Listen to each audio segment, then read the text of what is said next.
Praised be Jesus Christ. We come to Our Lady of Guadalupe on her feast day with troubled and heavy hearts. Our nation is going through a crisis which threatens its very future as free and democratic. The worldwide spread of Marxist materialism, which has already brought destruction and death to the lives of so many, and which has threatened the foundations of our nation for decades, and now seems to seize the governing power over our nation.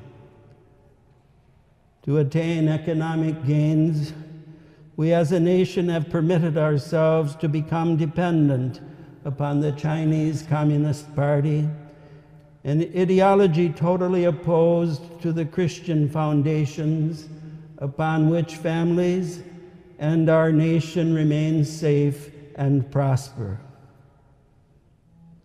I speak of the United States of America, but evidently many other nations are in the throes of a similar, most alarming crisis.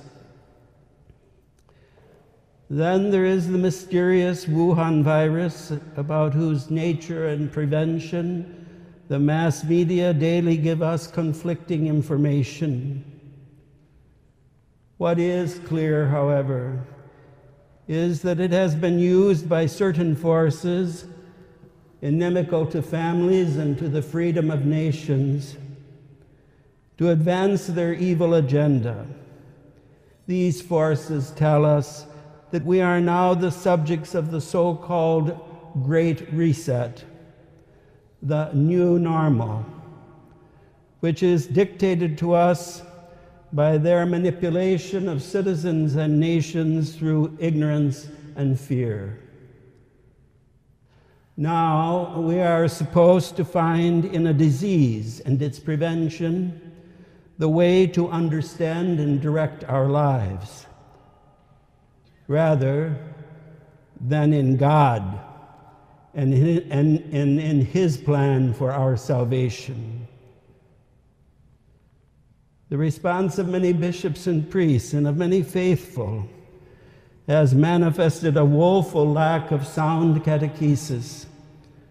So many in the Church seem to have no understanding of how Christ continues His saving work in times of plague and of other disasters.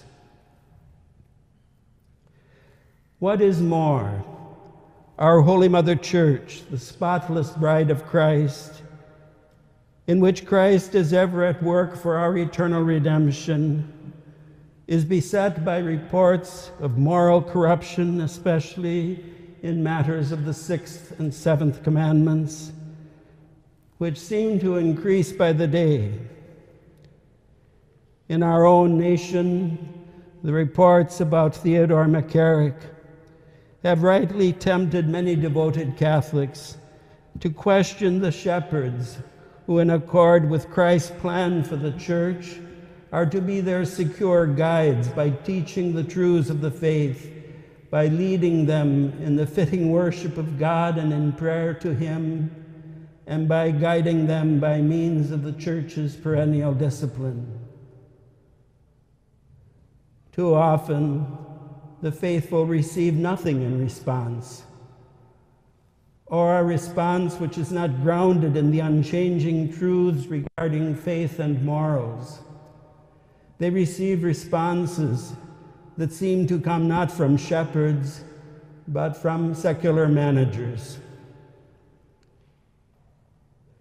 The confusion regarding what the Church truly teaches and demands of us in accord with her teaching generates ever greater divisions within the body of Christ. All of this cripples the Church in her mission of witness to divine truth and divine love at a time when the world has never needed more the Church to be a beacon. In encountering the world, the Church falsely wants to accommodate herself to the world instead of calling the world to conversion in obedience to the divine law written on every human heart and revealed in its fullness in the redemptive incarnation of God the Son. These grievous troubles, of course, present a formidable challenge to our daily Christian living. The impact of the crisis in the world and in the church is profound for all of us.